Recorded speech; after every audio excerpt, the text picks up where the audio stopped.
it wasn't enjoyable at all. The only part that was enjoyable was I had one good year in the NFL, that was with the Patriots. I played 10 years. And looking back on it, it was only one enjoyable. But you was a Pro Bowler. Yeah, but even the Pro Bowl wasn't enjoyable. Why They didn't not? give me the ball. Like, I'm like, you know, Would you do it all over again? Football? Mm-hmm. I mean, I don't see anything wrong with playing football. Like, I don't feel like it was a bad thing. I just feel like what happened was my brother, what you want to say? I was just gonna say that's on you. If you in the league making money, playing a kid's game, making millions of dollars, you're not enjoying it, that's on you, bro. That's you. No, I'm saying in totality.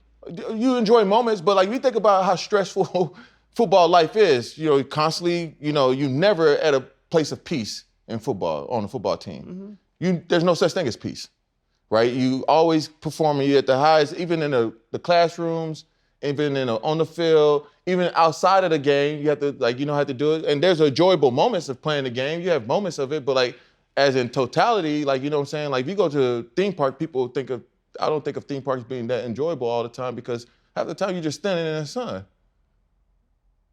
The ride is fun. Getting on the but ride waiting is in fun. line, but waiting in most of your time, the line is, how long is the ride? 15, 20 seconds? Yeah. How long were you waiting in the line? Hour and a half. Football is a lot like that. You have these moments where it's just like, man, that was awesome. But then the majority of the time, if you really think about it, like the pain, the politics, it just wasn't freeing, right? It wasn't playful anymore. It was what it was. Hold up, limitless, take a stomach, got pinning it. I fought the head to witness it. Got my people feeling militant. Way I'm feeling, got me up. On the mission, got me up. Knowing me, I got the key. Only vision I can trust. Trust, limitless, take a stomach, got pinning it. I fought the head to witness it. Got my people feeling militant. Way I'm feeling, got me up. On the mission, got me up. We appreciate you letting us into your space, especially knowing that you built everything in here. So everything in here is a part of who Martellus Bennett is. And Martellus Bennett is for sure a very layered human. I'm not going to start in the place where everybody else knows you. Obviously, father, husband, brother, son, artist, author, now we know builder. I think, and that's the reason we're here, man. That's the reason it's the pivot. Obviously, we got Channing, Freaky Fred, I'm RC. Welcome to the pivot. This is actually Fred's line. I just use it all the time. We do a show, right? And anybody can podcast, but not everybody can pivot. Shout out to DraftKings. Happy that, obviously, our sponsors, man. Like, I want to get into it because we've been having conversations before the show started that already let us know why we wanted to be here. But I want to start kind of from the beginning. Pops is from Louisiana, which is important to me because that's where I'm from. Pops lived in Louisiana, moves to San Diego. He has Martellus Bennett, and for a lot of your early life, it was just your father and you guys. What was that like growing up? Oh, it was cool. I think my dad, the one thing I appreciate, I learned how to be a dad from my dad. Like, there were so many things. I thought my dad was an excellent dad. And there's so many things now I try to do with my daughter, you know, just like traditions and like, you know, Saturdays. Like, my dad's an IT guy, so I grew up building computers with my dad on, like, he worked at Dryers too, so I used to sell ice cream. She used to do IT at Dryers Ice Cream. So me and my dad, we spent a lot of time together. Like, I was played in the adult league when I was 13, 14 on his team. So I was always with my dad fishing or doing whatever it is that my dad was doing. I was always there. But he knew we needed a mom because, you know, he only could do so much. So he married my mom. My mom's been my mom for all of my life pretty much, you know. So, and she brought in the discipline, you know, side of it. So like, my dad was like the fun dad, was a disciplinarian as well, because we grew up, I'm a Navy brat, so I was born on the ship in San Diego and all these things. So pretty strict, but also pretty free. And my mom's a teacher, so she was very much more like straight lined and, you know, with the way that she thought things should go. So it was a good balance. How does that atmosphere work when you're raising two boys? And, you know, I'm sure there were times where people probably thought you and your brother were twins just because you were so close in age and so tight. I was actually reading a story to where your brother was, I think he had appendicitis or his appendix burst or something like that. And he had to have all these surgeries. And you basically said, he was like, I don't really have a lot of friends. Like, I never needed friends. And that affected you greatly. What was it like growing up with Michael and having somebody that's so tight to you like that? Me and my brother talk every day to this day. Like, if I don't talk to him, I'll be like, dang, I ain't talked to Michael today. You know, he lives in Hawaii. He's been living in Hawaii, so the time difference, sometimes we'll miss each other. But like majority, we talk 4 or 5 times a day throughout the day. But I have a hard time having friends because my brother was my best friend. So my view of a friendship is a brotherhood that can't be broken by anything, right? Me and my brother, we've been through a lot of things. That's why I went to A&M, because he was at A&M. We were roommates in college. My first year really being separated from my brother was when I went to the NFL my rookie year, which was my hardest year. Even though he was still at A&M, it was just the first time where we just wasn't in the same space. Because even when he went to A&M, I was my senior year in high school. I would still go see him on the weekends. We'll still see each other. I'm at school, we playing games or whatever. So we have this relationship of push and pull, where we're always pushing each other because we understand the goals that we want to achieve in life. So we're always pushing each other, but we also pull each other back when it's like, hey, that's a little bit too far. And it's like having someone that you could always depend on, right? To be unbiased, but at the same time be biased because they want the best for you. And that's what I thought friendship should be, and what I thought friendships always were. I mean, as I grew up, I realized that's just not what friendships. How did that come to be? Like the whole thing, the story of it. Like you said, you had a single father. At first. You had a single father. My It's mom, usually a single mother. Like I did the single father thing. Yes. How different is that? My birth mother and my dad, got pregnant very young. My birth mother, 16. My dad's 56. I'm 35. My dad's 17, 18 when he has his kids. So it's 6 of us. My mom came around when I was like 9 or 10. So like most of my memories are with 2 parents, more so than just my dad. I think it's intriguing to me. The most things I talked to my dad about it, I think the most intriguing thing about it is that time period was where it wasn't like a big thing if a man left the household, right? And didn't have the kids, especially in this time period, you know, and that's rooted in psychology, from deep rooted psychology in our community and the culture. But like, he did a good job. I think parents get a little too much credit sometimes too, because we be out there, we have to make decisions when we're not in the house. Right. My dad was like, I'll tell you what, in 8th grade, 7th grade, 8th grade, me and Michael both played football. And you have one with the same school, so 7th grade is either playing at home or 8th grade is away, right? So one thing that I just tell you the type of parents I have, just to talk about parenthood, give you a couple of examples. Michael would play at the other team and I would be here. My parents would go to both games, where my mom would start at Michael's until halftime, and then my dad would start at mine until halftime, and then they would switch so they could see both games. Yeah. I grew up playing in the symphony. So I grew up playing the trombone. I was first year, I used to always compete. I was a mathlete too. And Did you just say mathlete? Yeah, I was a mathlete. Don't say mathlete no more. You're so goddamn big to use that phrase. That's what it was called. Mathlete. Yeah, mathlete, where you go to competitions and compete in math. I know what it is. Yeah.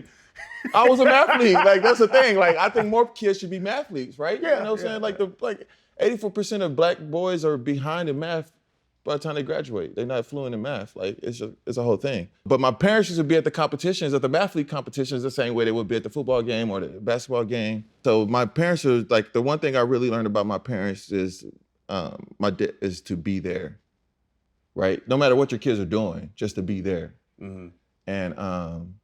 And this is my senior year, I was in the NBA draft, and I was balling. And my dad, after Enron crashed, I'm an Enron kid, so after Enron crashed, my dad lost his job just like a lot of other parents lost their jobs. That's when I decided I would never work for anybody.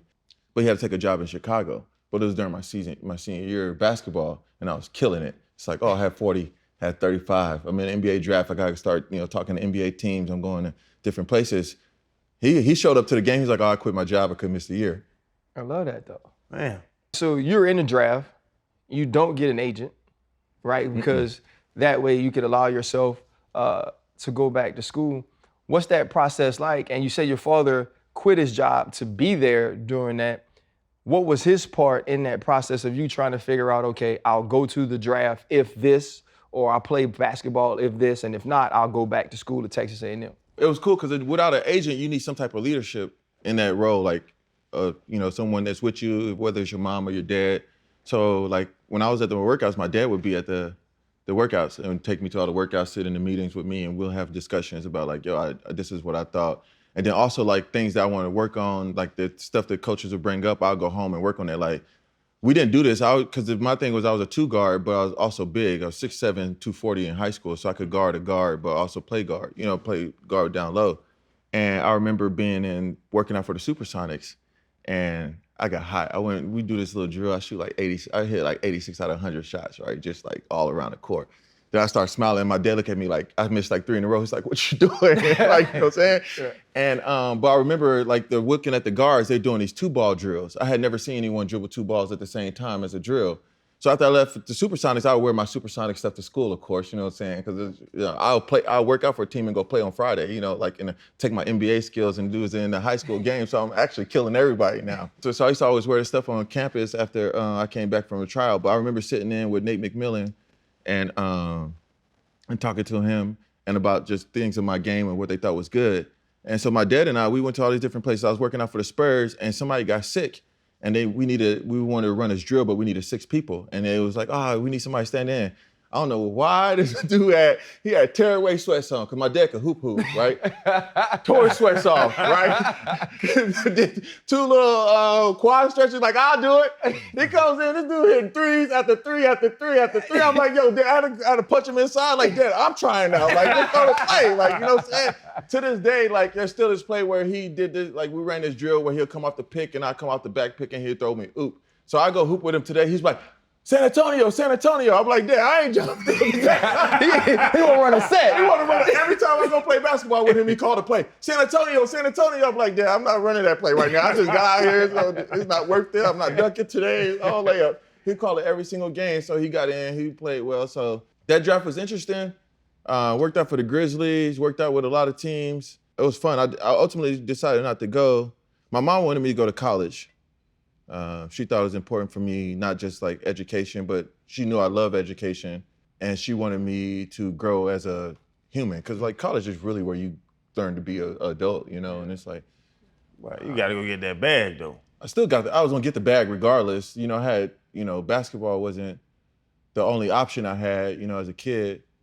And I was gonna go to college and play basketball for 1 year and then come back to the NBA draft the next year. But then my brother was playing football, and then I was like, well, how many times do you just get to play football with your brother in college? So I was like, I'll just play both sports. So I played football and basketball in college. That's crazy. Now, before we dive in deep and get to football, let's stay with basketball for a minute. You tweeted, sometimes you got to punch a teammate in the face and sometimes you don't. Yes, that's true. On the heels of Draymond Green. Elaborate on that. That's not true. Now, I want to hear. That's He true. I'm not saying tweeted that what Draymond did was, right, I don't know the full story of, like, if it's I just feel like if I'm gonna punch somebody in the face, then there's a good reason why I'm punching somebody in the face, right? Like, I'm not just gonna punch somebody over no bullshit. Like, you know what I'm saying? Like, I studied a samurai philosophy where you cut the man down, right? So for me, I think it just all depends on the scenario, right? And the problem I think that people have is that intent, right? Some people's intent are isn't the same as your intent. When you're pushing somebody, shoving somebody, jiving with somebody, talking jokes, telling jokes. So everybody don't play the same way. Yeah. So, and I haven't met a lot of people. There's a couple people that I know that 9 times out of 10, if they say they're gonna slap you, they're probably gonna slap you. Mm-hmm. There's me, Jay Ratliff, and my dad. If it's coming, it's coming. I'm not saying you should just punch people. I'm saying if it's warranted, if it's a situation in which I need to. What you don't need, it's 2022. MB, you can't touch nobody. I tell my kids all the time, don't touch nobody. I don't give a damn what they do. You can't touch nobody. I tell my daughter, somebody invades your space, protect yourself. I buy my wife a pocket knife. I buy a pocket knife? A blaze. You know how hard it is to be a woman outside in today's society? But you see the news? Like, I try to teach my daughter how to defend herself. I teach my daughter how to. No, Draymond was not defending himself. No, Draymond that's why fired off. No, he fired off. I'm saying I'm not talking about Draymond. I'm not like that's just. Oh no, protection. I'm saying that. Yeah, but I'm just saying in generality, I believe there's certain times, whether it's a teammate, a cousin, or whoever it is, sometimes you just have to put your hands on them.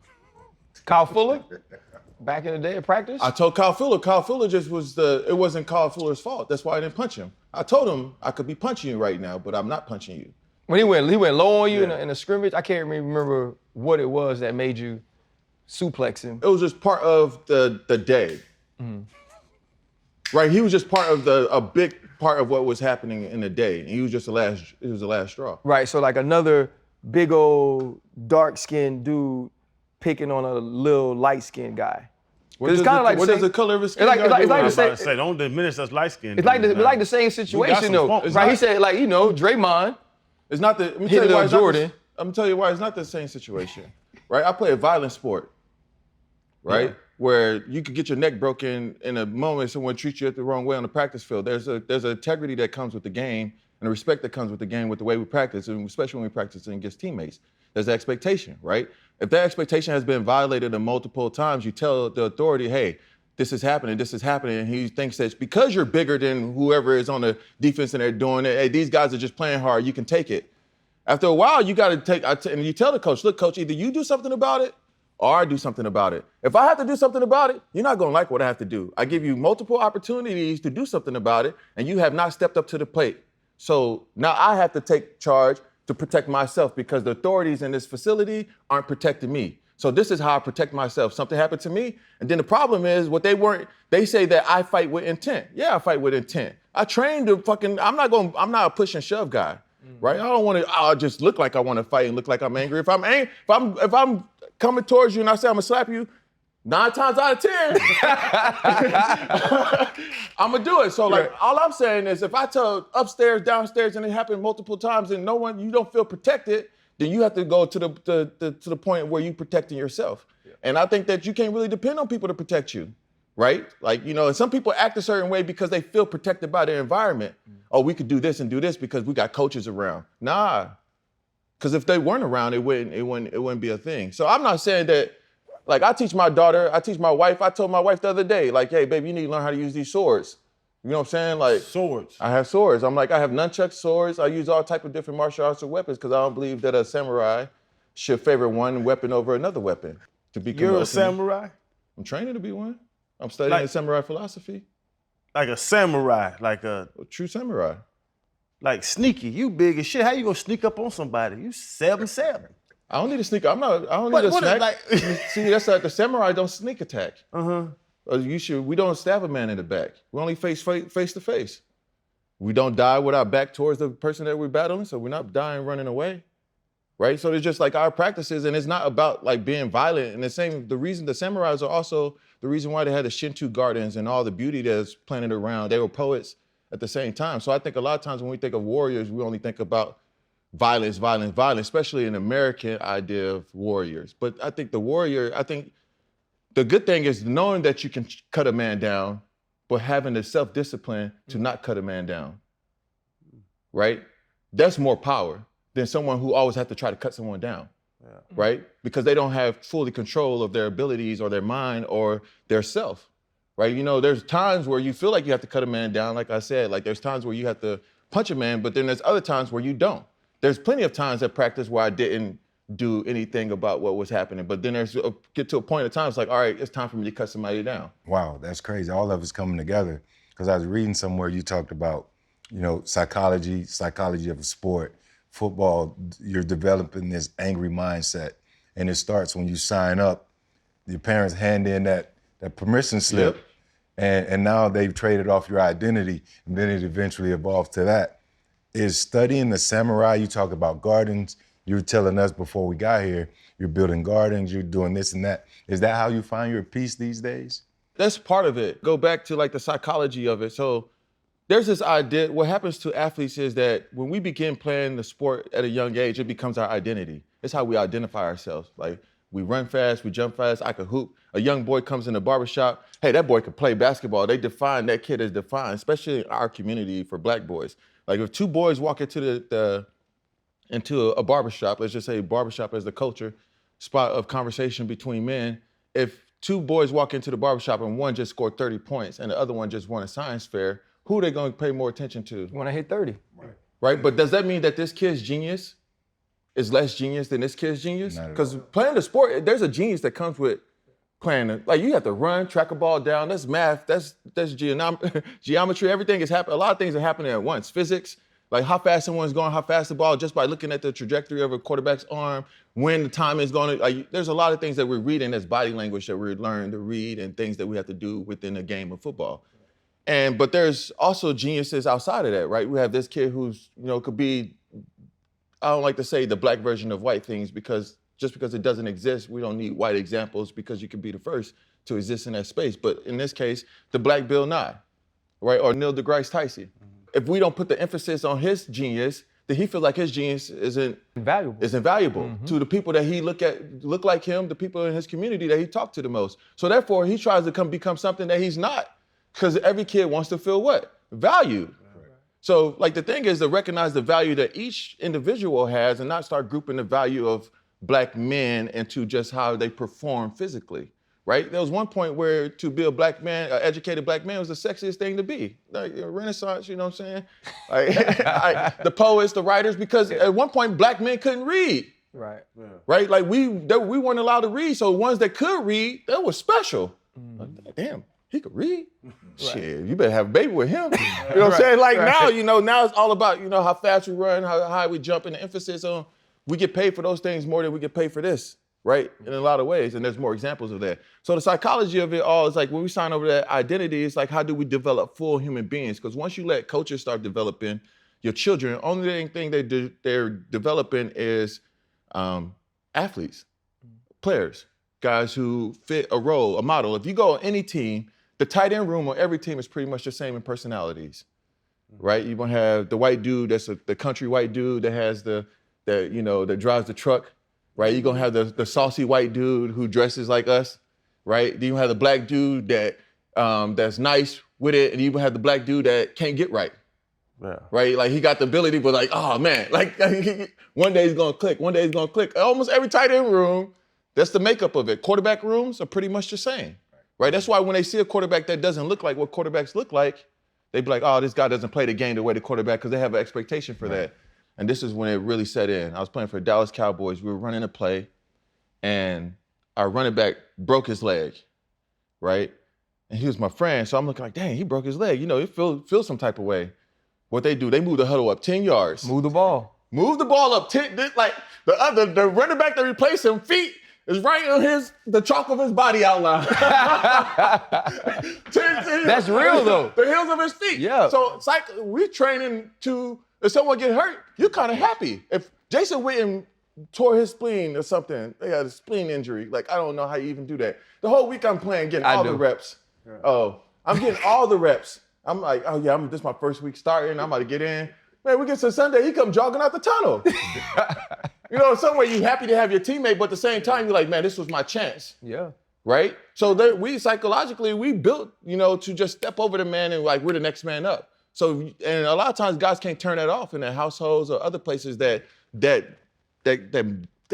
chemical makeup of the brain that is, because to play football, you almost have to be kind of crazy. Mm-hmm. Right. I always say nobody walks in Publix and runs and busts each other's heads. Like nobody on aisle 6 is gonna run and hit each other. You can't stiff arm nobody for the Captain Crunch. No, all berries, those mine. My salmon. Yeah. It's my salmon. You and your brother, I'll say, because I met Mike a couple times, talked to Mike a couple times.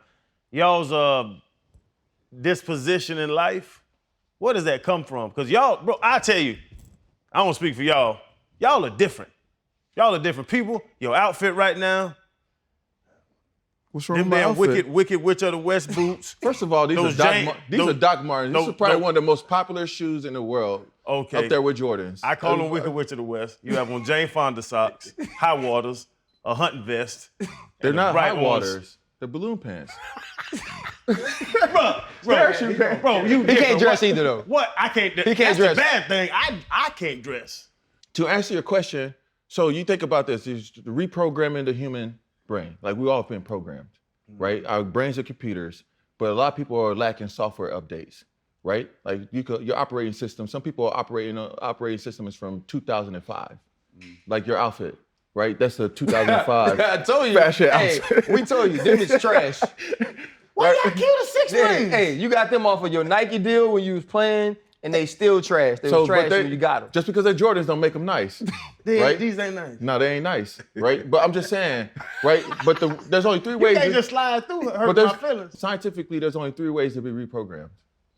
What's that? Right? You have a life-changing experience, like a near-death experience, something like that. Just click someone dies, something life-changing. You have education reading the education is on the other, and traveling. right? You go to other places, you see how things happen, how things operate. Those are the only ways to really reprogram the mind through reading, education, just education, reading. I believe that the books are windows to the world, right? Like you could go anywhere in the world reading books and then also engaging the imagination, right? Because my whole purpose in this entire thing, in my entire existence, for me, what it is to eradicate the crisis of imagination, right? There's a crisis of imagination that's happening within the world, which keeps the world right where it is because people lack the imagination to see themselves in a different world or a world that's different from the one that they currently are in, or see themselves existing being different in a world, right? That's just a lack of imagination. That's the one thing that separates humans from everything else. Everything we're doing, is just everything that a human being enjoys is the result of another person's imagination. Where did this come from? That, But no, bro, you from Texas. You're a dude from Texas. Yeah, but you like the samurai stuff and all. Like you and your. Where did this enlightening, woke? I don't know what the other words are. No, I just think where I'm from does not limit where I could go, right? You know, just because I'm from Texas doesn't mean that my mind has to stay in Texas, right? So for me, like I believe I'm more of an Eastern philosophy, right? I believe nature comes before man, while our Western philosophy, we put man before nature, right? Like we make nature live with us. Like we just build a house and then like, let's move the tree. You know what I'm saying? Instead of incorporating the tree into the design, right? We just like, that would take too much time. Let's just cut these trees down. And then most trees, they just take them to the landfill now. At one point, that's lumber, you know what I'm saying? That you could build whatever you're going to build out of it. But for me, I just don't believe that the world has to be the way that it is. And when I start realizing that the world is just one huge design project by multiple people who decided what the rules and laws would be, it's like, why can't I redesign the world? Right? Like why, if they, I want to build a city. I want to build a city in Texas, a whole city. And it's like, if the Roman Empire built cities, shit, I should be, they ain't even have bobcats and bulldozers, right? They probably just had a bunch of brothers out there. Oh, they definitely had a bunch of brothers. A water system above ground that you had to put it up high. They had to put it up high because back then, warfare, the number one way of warfare was to poison the water source. You poison the water source, then you ain't even got to fight the war. Yeah, right? If you visit Spain, there are tons of Roman aqueducts. Yeah. That you go and visit as just sights to see. Pretty dope. Like how did they carry 2-ton blocks 200, couple hundred years ago, however long it was ago. But how did they do that?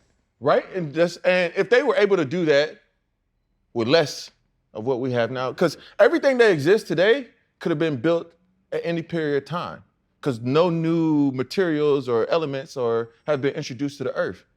Like everything they needed to make an iPhone was here when cavemen were roaming.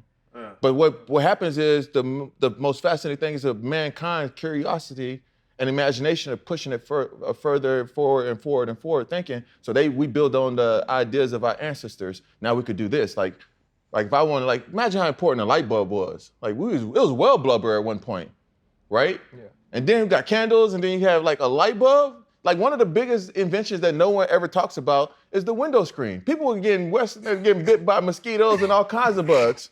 No one talks about the window screen.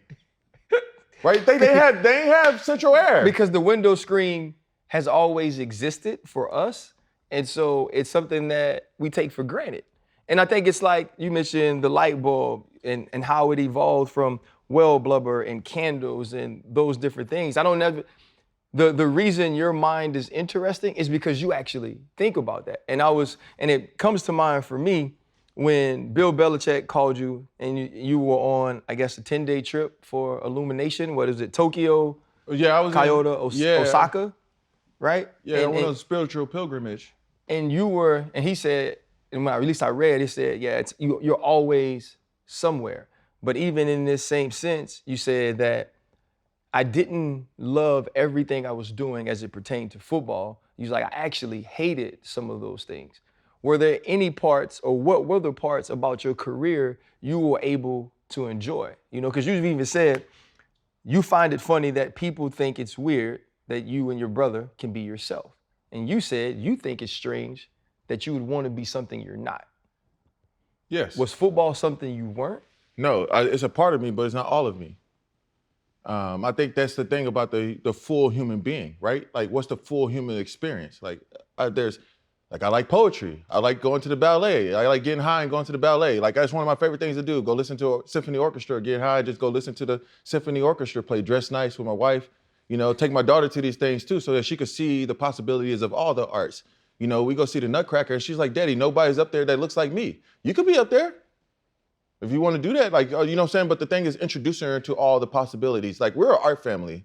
We're not a sports family. You know what I'm saying? Like, our household is the arts. You know, and I take a lot of pride. I'm in charge of the entire family's imagination. I take it very seriously. For my wife, for my daughter, like, you know, my wife watched a lot of the murder mysteries and all the people getting killed. I'm like, baby, all right, cool. You need, you know, let's read something more. Let's keep the imagination in a positive place because that could take your imagination on a whole different journey. We can't just keep watching Snapped. Yeah, I had to stop Snap in my house. I woke up at 3 a.m. and then she stabbed her husband in the back while he was sleeping. Dang, girl. So what happened was, my last year in the league, I got hurt. I had torn rotator cuff. It's still torn right now, actually, and a torn labrum. It got worse when I was with the Packers. And I went this whole thing. The Packers tried to sue me. Tom Brady called me. I didn't want to play. I was like, man, I just want to go through what I'm doing, try to get surgery, and come back and play another year. Then Tom was like, is it the shoulder that you hurt last year? Can you play? I was like, man, because Green Bay also didn't do a Toradol shot. They didn't do the Toradol shot. So the only way you could really play with the torn rotator cuff or labrum is to have a Toradol shot. So otherwise, you're just playing through the pain, and it gets worse and worse and worse as you go. So Tom calls me. I got like 5 calls from teams. I'm like, I'm not playing. And Tom calls me. He's like, how you doing, bud? It's like, I'm chilling. It's like, what's up? And he's like, can you play? Like, I can with the right system. And he was like, if we could put you on the program. Because the year before when I got hurt, I played like shit against the Los Angeles Rams. And they kept bull rushing. But I had a high ankle sprain and a torn rotator cuff on the same side. So anytime I was pass protection, they were just running. I can't grab him hill, can't twist him. And then Bill comes in one day. I'm pissed off, and he comes in to me. Bill goes, hey, Marty, can I talk to you for a second? I was like, yeah. He was like, playing like shit. God damn, Bill. I was like, Bill, look, I got a 3rd-degree high ankle sprain, torn rotator cuff. I should probably be on IR. Because you know you get defensive. You're like, there's multiple reasons. I know I play like shit. Then he was like, hey, I don't need you y'all frustrated. He's like, what can we do? He's the first coach ever asked me this. What can we do to make sure that you're able to perform on Sunday? He's like, why don't you take the meetings off this morning and go talk to the training staff, the weight room, and y'all come up with a plan. So I was like, well, that's when I started boxing. Instead of doing like certain things just to keep the power in my arms, we'd do boxing, and I'd do swimming on Wednesdays. Like real hard workouts, but stuff to keep it fluid. And then they would hold my pitch count in the run games at practice because they knew I could run block. You know, that's one of the things I could been. I'm like Walter Jones. I'm like Walter Jones. You know what I'm saying? You ain't Walter Jones, but we know what you're saying. Hey, Walter Jones like. Yeah. So, bro, it is so crazy to talk to Martellus and realize like he was a football player with all these other interests. Another interest of mine is DraftKings and the ability to use the promo code PIVOT. And if you hit on any pregame moneyline wager of just $5, you get $200 in free bets. DraftKings is the interest that I'm really focusing on. Oh, man, I'm so jacked up this week now. We got Tennessee, KC. We got some game, the Battle of New York. We got some games going on right now.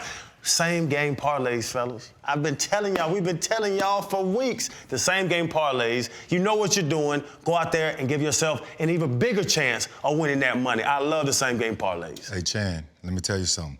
It's not everywhere. It's a lot of places, but it ain't everywhere.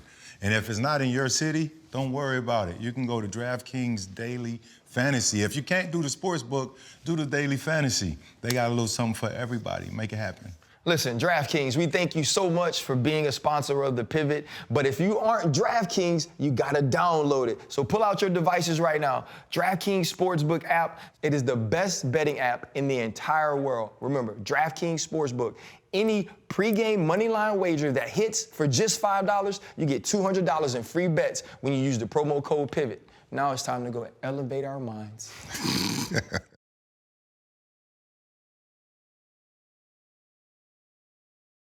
But even in New England, the run game, come on now, practice run game, that's against the air, against the second team guys. That's nothing. At the running back position, I'm going against the second defense end who wants to play. You know what I'm saying? Right. Like he can't, they chucking and driving out there. They try, you know. I used to hate running backs who don't dip and slip. I hate a running back that don't dip and slip. I think that's the dip and slip to set up the block. Like you got to press it. A lot of running backs don't know how to do that. Right. The kid in Cleveland, he does that so well. He's on the top.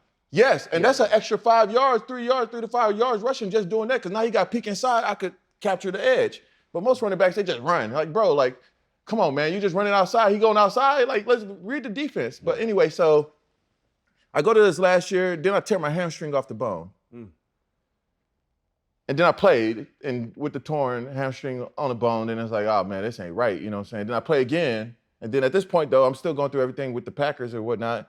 But we get back and I tell Bill, I'm like, Bill, look, I can't play. He's like, oh, it's your hamstring? He's like, what you just do? I was like, nah, it's something different. This was my first year the first injury I ever had that I felt like no one could do anything about. Or I played with no MCL, high ankle sprain, torn rotator cuff, but I had never played with a broken spirit. My spirit was broken. So there I was like, Coach, I just need to go. And I went home. He's like, all right, we put you on IR for the shoulder or whatnot. So I went home for my broken spirit. And from there, the first couple of days, you're just kind of like, did I make the right decision, et cetera, et cetera. And then I started back, for me, art therapy was a big thing. I started back painting and drawing again. Like I wasn't painting, I always painted and drawn. Like I had art shows when I was playing for the Cowboys, right? I used to travel I used to be in an alternative hip hop group called the Moonshine Kids. And we used to play all over Dallas and while I was playing for the Cowboys. So I'm doing this, and then I stumbled around this box of trinkets and old DVDs with all like Hayao Miyazaki films and all these Japanese things. And I go upstairs, I was like, babe, I need to go to Japan. And she was like, what you gonna go to Japan? I was like, I just calling me right now. I just feel like I need to go there. So my brother had been there, so I called Mike, because at first I was gonna go as a brother's trip, like, yo, let me, but then he started inviting all my other brothers and sisters, and I was just like, I'm gonna go by myself. They gonna hijack the trip. It's a family vacation. Now I'm trying to go on some enlightenment. I'm trying to go sit in the pyramid. I'm gonna sit on top of the mountain with you, brother, and have tea. Go do a Japanese tea ceremony, all right? So my wife, and she had a college roommate, was a travel agent, and so we got all the stuff I wanted to do. So I flew to Japan. I went on there for 10 days by myself. And, I'm going over Japan and I meet this lady named Miho. And I still email Miho every once in a while now. And I remember one day at Packers practice, I took like 35,000 steps and I was pissed off. Because it's like, yo, why am I taking 35,000 steps? I'm doing first team, second team, and third team reps. Right? You know what I'm saying? Like nobody, the average practice for me is like 15,000 steps. You know what I'm saying? I always wear my watch at practice just to make sure what they're paying me matches my output. Hey, that's a good. You actually said you could feel the racism in Green Bay, and you mentioned the Packers a lot. I mean, what else you gonna do in Green Bay? Milwaukee is the most segregated places one of the segregated places in the country. Like there's racism in a lot of places that you play football in. Yeah. But like there's other places like where it's just not, they're just not who they are as people. Like they're not gonna accept that or whatnot. But yeah, I said that you're more likely to find a Chupacabra than a Negro and Green Bay that didn't play for the team. Yeah. So I go to Japan and I meet this lady in Miho, and then Miho from it's not even 10 a.m. yet, and we took 30,000 steps. And I'm looking at my watch like, dang.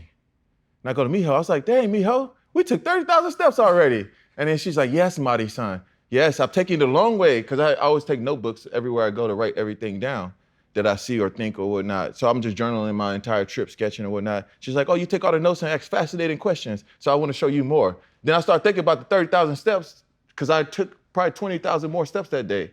Then I realized the 30,000 steps wasn't the problem, it's the direction that those 30,000 steps were headed in. Like I was willing to take 50,000 steps when I was doing something I was fully encompassed and present in, and then other places 30,000 steps. Like, dang, what are we doing? It's like taking your kids for a walk and they want to stop to walk early. Or whoever, if you're dating somebody, you'd be like, let's go walk, and they'd be like, all right, I'm tired. You'd be like, dang, we just not getting into the good part of the woods. Yeah. So I wanted to show you the waterfall right there over the peak. We gonna go back now? So I asked Miho, we go out, and Miho's like, Marty-san, what you want to eat? You like chicken? I was like, Miho, where I'm from, people who look like me love chicken. We eat chicken wings. I like them fried. I like chicken. Now, chicken's a good thing, because At this point, the day before, I tried 21 new pieces of fish I'd never had before. So like my stomach, I was like, yeah, chicken sounds great. So Miho takes me to have chicken, and we get there, we have everything but the chicken parts I eat. Yeah, chicken beak, chicken gizzard. I'm like, she's like, try it. I'm like, Miho, this is all the parts of the chicken that my people don't eat. So, but while I'm sitting there, I'm talking to Miho, I was like, Miho, I'm fascinated by this because she's so happy the whole day. And I was like, Miho, how often do you do this? Oh, she said, I try to do it every day, Marty-san. I love it. I love everything about it. I love meeting new people. I love showing people Japan. I love answering questions. I love walking. I love the weather. I love it all. I love eating at places. I'm like, damn, you actually love everything. She's like, yeah. I was like, what about your husband? She's like, oh, he's at work. I try to be here. I go see my mom. And she's like, and she made me this origami cube, and it has a penny in it because it showed that the price of friendship is priceless. Friendship is priceless. And so while I was walking with her after that, I was like, dang, I want what she had. I want to do something where every day, no matter what part of it I'm doing, I love it. I want to love it all. Now, and then after that, I got on a plane. When I was on the plane on my way back to Japan, I wrote my retirement note, and I retired when I got back from Japan. And that's how I was gonna make something every single day of my life for the rest of my life. Like I wasn't gonna go a day where I wasn't making. And I retired to make. So I opened my studio. I asked my wife, I said, baby, where you want to live? Because I feel like when we play, they don't get a decision in where we go, right? They have to go wherever we play. But this time I'm like, yo, baby, where you want to go? And she's like, LA. I was like, great, because I have, animation. She had all her friends were in LA, so we moved to LA. We sold our house in Chicago, and we moved to LA, bought a house in LA, and I opened up my studio in Burbank. So I opened up my first design and creative agency, the Imagination Agency in Burbank, and I started meeting with Disney and doing these things. So I started doing stuff at Nickelodeon. I won some awards at Disney for a commercial we did, and then I started doing animated pieces. My first Disney thing was a 10-second animated piece that I did, or 15-second animated piece I did. There's like a bumper for the Disney XD channel of a little brown girl playing football, and so from there, they kept in contact, and I would set up meetings at DreamWorks. I was on DreamWorks campus. And while I was playing football, I was job shadowing a guy named Keith Dawkins at Nickelodeon. So in my off season, I would go to LA and train so I could job shadow and kind of learn the different things. I'd be in different places and different meetings and things like that. So now I got a full, my Disney series comes out in 2024, 50 episodes. So I'm executive producing, doing voiceovers, and creatively directing that. So we have the show on Disney coming out. But then out there, I've written 6 children's books. Yeah, I made the two interactive children's book apps. I did multiple animated pieces. I have a new video game that's coming out next summer. I built a video game I've been working on for the last 3 years. And then I started, right now I'm doing a lot of more educational games, right? Because our design philosophy here is to design a more playful life. Like we want to make the world a more playful place. And the sophisticated play design philosophy is my philosophy that I developed over the last several years of designing. Because when I first retired, I started writing ads. I was writing ads and doing a lot of stuff, like I would be in Cannes ad week and like doing keynotes on how advertisements should work. And then I started doing a sketch comedy on a Complex and Yahoo show. But I didn't really like being on TV. I don't like to have to be the same place every Thursday doing the same thing every Thursday. Some Thursdays I might just want to go watch my bees. Bro, this. And you told us about staying at bees. Talking about bumblebees. See, bro, some people might think we're talking about some action. Nah, you talking about real bumblebees. You like to look at bumblebees. I've learned more from staring at nature than I ever learned from staring at man. But I gotta ask you. RC said, Freddie said, the way your mind works, did that hurt your career? 1,000%. Because you and your brother, like y'all rub me the wrong way. I probably lost about $40 million because of my mindset. How was that? Just because, like, one thing that teams don't want is an intelligent brother. That's not what they're looking for. When a young black receiver made a mistake or something, like, a guy, they would chew them out the entire meeting. Like, oh, you can't get right, you can't do this or do this. When a white receiver does the same thing, it's like, all right, guys, we got this, we're gonna get this, like, good job, good effort. We could get these other things figured out, right? So this starts to bother me. So I start calling the coach out when he start making mistakes. You know what I'm saying? Like, hey, coach, they ain't right. We can't do that because the system is designed to do this. And he keep making these mistakes. And then he comes to me before a meeting. He's like, hey, I'm gonna make some mistakes today. Can you not correct me or maybe pull me to the side after the meeting? And I was like, why don't you treat the black players like that in the meeting? That's one thing I loved about Bill Belichick. He didn't give a fuck if you're the janitor or Tom Brady. He don't give a shit. It's easy to play for a guy like that. I had one good year in the NFL, and that was when I played for the Patriots. Oh, actually, I had two. I loved playing for the Giants. The Giants had the best food I ever had at any place ever. I used to go up there on Tuesdays just to eat. Get that free meal. Oh, I would be up there first, breakfast and lunch. Hanging out. Yeah, just hanging out at the facility. I'll watch a film. Yeah, shit, you got this good ass food up there, you know what I'm saying? And that was the first place where like you ate with the GM would be in the cafeteria. Everybody ate, all the staff and team ate together. So I got a lot of relationships with people throughout the building, not just the teammates. Like in Dallas, my biggest issue in Dallas was I wasn't willing enough to give up who I am to become who they wanted me to be. Right? What they wanted me to be is not who I saw myself being. So there's all this push and pull back and forth about as a human, not just a player, but like as a person, right? And then I almost retired my third year in the league. I didn't go to work one day. I just didn't go to work. I told them the day before, I was like, I ain't coming back tomorrow. They thought I was do that. Shit, why not? They paying you. Well, I told the same thing my agent said. I said, well, tell them to take the check. I'm not playing no more. I didn't go to work. They called me, they kept calling me. I was like, I don't work for y'all no more.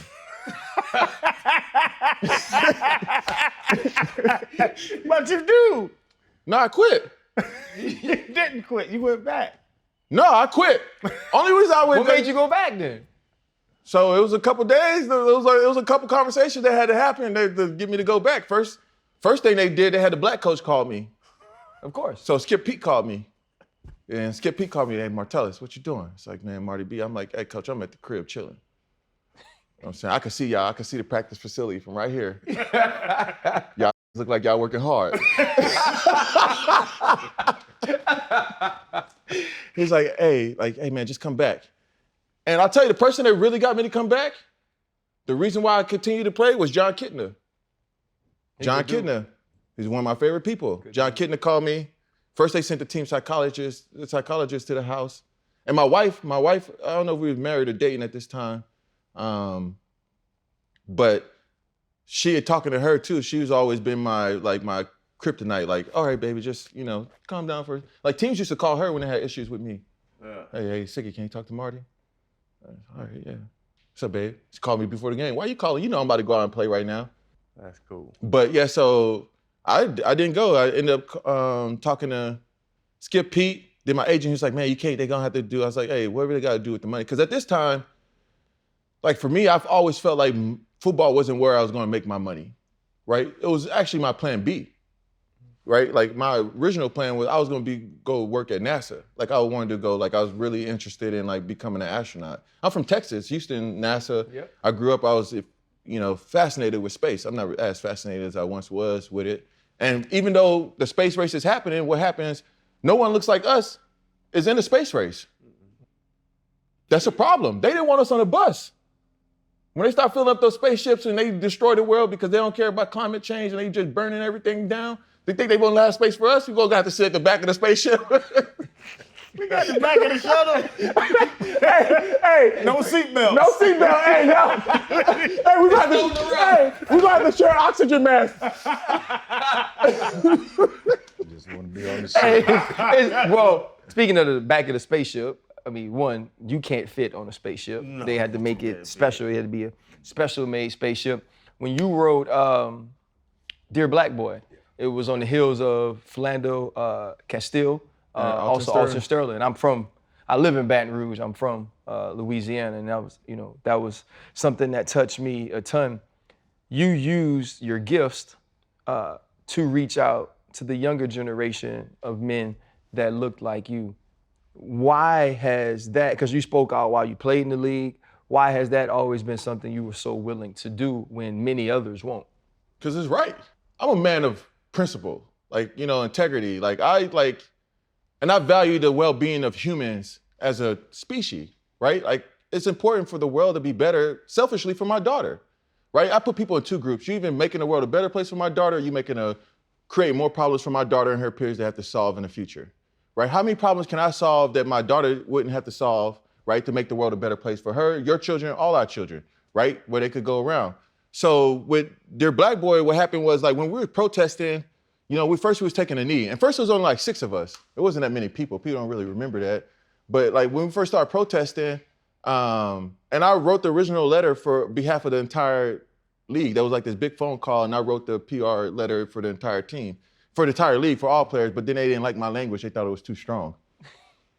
But it was very poetic, right? But I end up rewriting it and using it when I play for the Packers, because the Packers wanted a letter. I end up like rewriting my letters and released it as a statement for the Packers. But even then, I remember, I think it was Jordy Nelson had a problem with me saying something about prisons.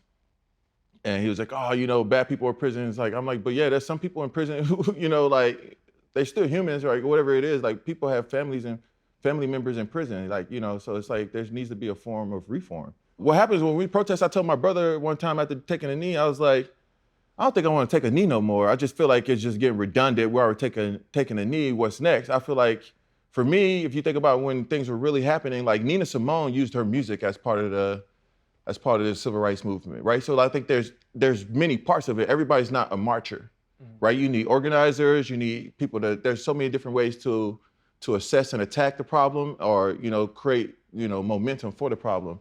So at that point I was like, well, my strongest thing is my pen. Like, I'm really good at writing, I'm really good at drawing. So I started doing political cartoons.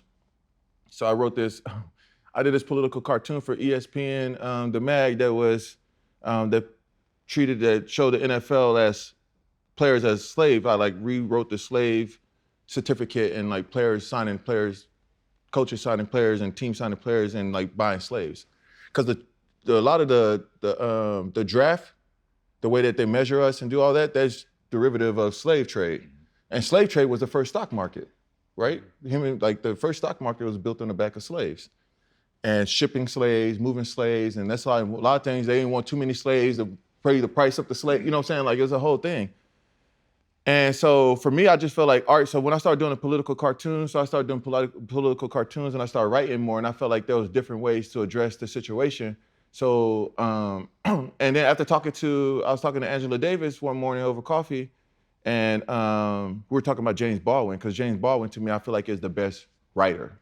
Not the best storyteller, but just like the best writer. I think the best storyteller is Roald Dahl.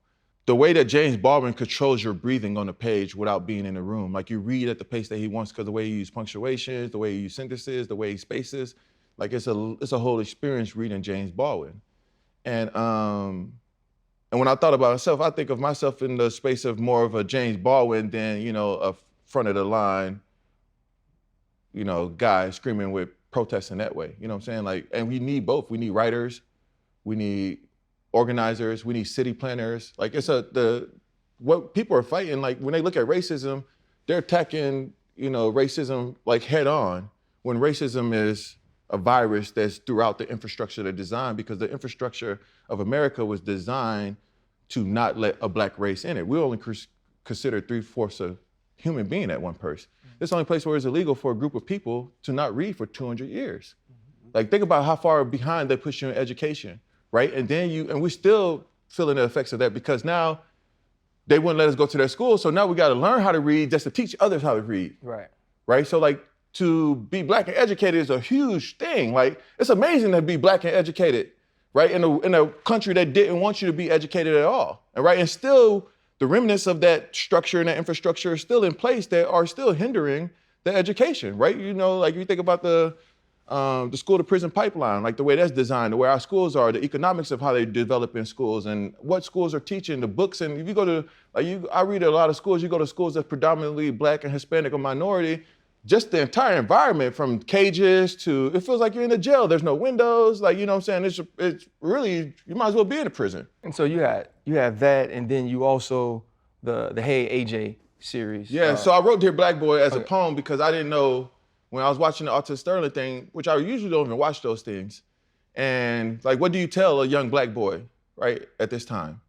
And that's why I wrote Dear Black Boy. It was a letter of encouragement to black boys all over the world. Like, look, you're not your legs, you're not your strength, you're more than 2 points, right? Your goals are worth more than 2 points, you know? And then your dreams are worth more than 2 points, you know? So it says, it has things like, exercise, black boy, exercise for your right to speak your mind, to pursue happiness, to seek prosperity, all these moments of time and things, and also telling the stories like millions have marched, millions have fought, millions have died for these rights that we have. So like when someone's like, I don't want to read, well, you pretty much just stepping on your ancestors, right? Because a lot of times there are people, and not just today, but in other countries, people who died for opportunity to read. We just walk past books like they ain't nothing.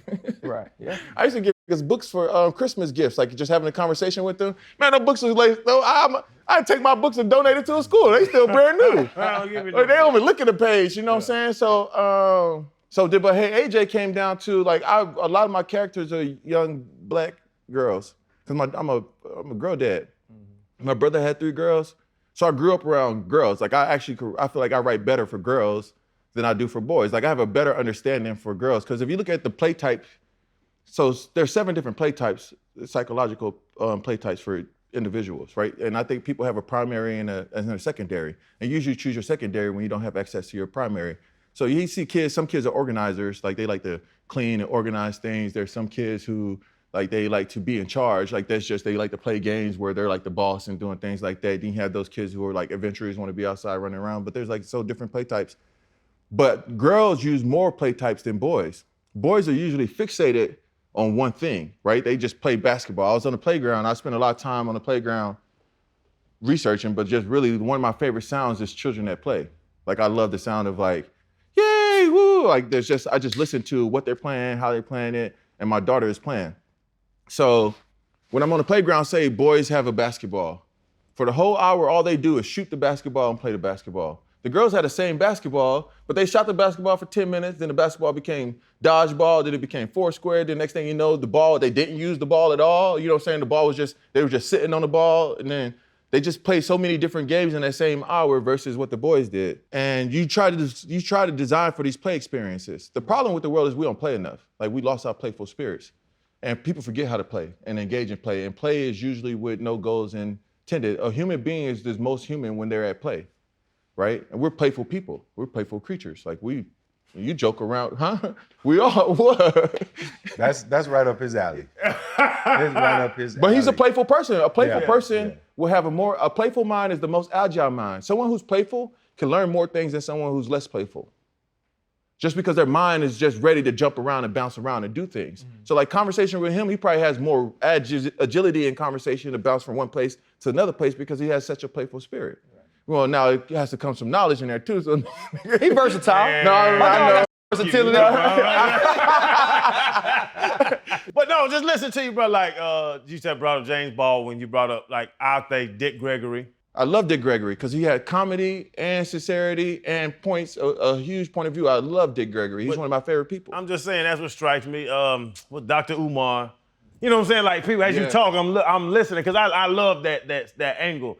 Is it a purposeful articulation of yourself that you wanna push the narrative of equality, like the guys you're talking about, the Dick Gregory, the James Baldwin, the strong black men that push that stuff out? Well, no, not necessarily. I think the difference between me and them is that I'm a designer.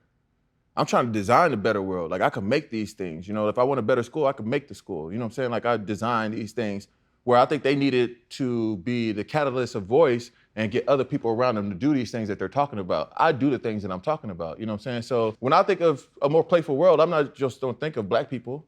I think of everybody playing together. Right? When I first started my work, it was an imagination agency. A lot of it was about representation. Like I want to put black kids in as many spaces as possible. Like I wrote Hey AJ because when my daughter was born, I started reading all these books and I realized that none of the books were like characters that looked like her, or they didn't use the language or tell the story about the kid I wanted. Like a lot of our books focus on black as the antagonist. I love my hair. I love my skin. I like me, self-confidence. I've never met a kid in the children's book age who didn't love themselves. Right? You grow to not love yourself as the world tells you that you're not something or not this, but every kid thinks they're awesome. Mm-hmm. Like, they don't matter what it is. My daughter does something one time, I'm the best. I'm the best, daddy. I'm like, girl, I ain't gonna lie, that time was good, but can you do it again and again and again and again? You know what I'm saying? So for me, I strictly focus on adventure. right? Dear Black Boy was an anomaly in my work because it had a focus on the Dear Black Boy, but it was a letter directly to Black boys. But even in that story, I still focused on the race to freedom. But when I talk about the race to freedom and Dear Black Boy, it's the freedom of self-expression, the freedom to be whatever it is that you want to be, versus this idea of what we think, free of society. Like the most ultimate free man, I think what every human being actually wants is the ability to be themselves without the fear of being judged. Yeah. Marty, we talked about so much, man. I know we got to wrap. So much depth to you.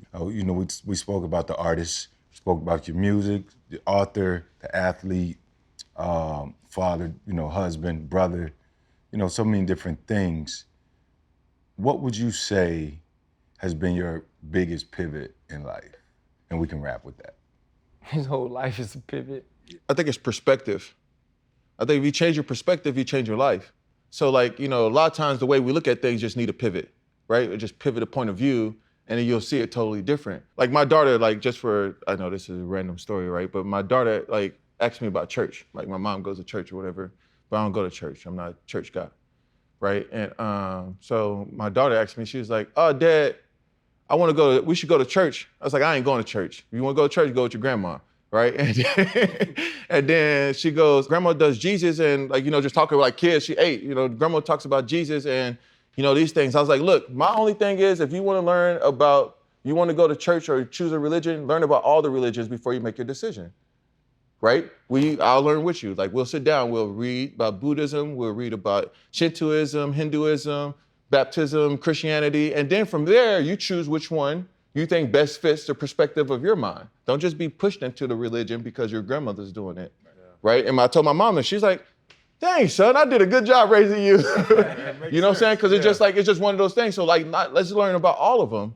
And then, because for me, I think my philosophy, Tominoshi, which is my design philosophy, but also my life philosophy, is rooted in several different parts of things that I like, right? Tominoshi.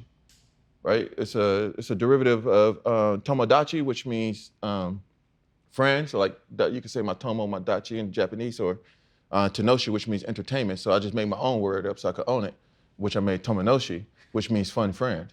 So basically, right, all the products we have and the things that I create, is the idea as a kid is you have that fun friend who you always want to go by their house that had all the cool stuff, right? Oh man, he got all the games, he got all the toys.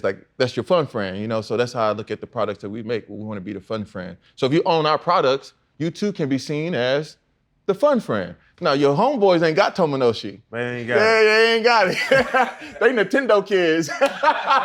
They Nintendo kids, you know what I'm saying? Yeah. So Tominoshi philosophy, which is, the design, products, experience, and moments is that engage with the user's imagination, right? How can we engage your imagination? So my pivot I think my biggest pivot is perspective, to have more of an understanding. And then it always is a pivot because the more I travel, the more I read, the more I realize that I don't know nothing at all. And that's one reason I like to be surrounded by books, because it reminds me how much I don't know, right? And how much I could know. I think my biggest pivot has always been perspective on moments and things like that. Before we got here, even driving over, I was like, man, this is gonna be dope. I was like, I don't know where the hell it's gonna go. I was like, but it's gonna be something that's different for our viewers, our subscribers, because they do see football players, and whenever we put one of y'all big jokers on the graphic, they come and they expect to hear about football, and they expect to hear about all of us looking at that life as the only thing. And I think your perspective is so interesting because it's not that. We appreciate you being honest. We appreciate you being open, but that's all you've ever been. And so, man, that's why you were a big get for the pivot, bro. And we appreciate you, man. Appreciate you letting into your space. Hold up, limitless, niggas to me, God pinning it. I fought the head to witness it. Got my people feeling militant. Way I'm feeling got me up. On the mission got me up. Knowing me, I got the key. Only vision I can trust. Limitless, niggas to me, God pinning it. I fought the head to witness it. Got my people feeling militant. Way I'm feeling got me up.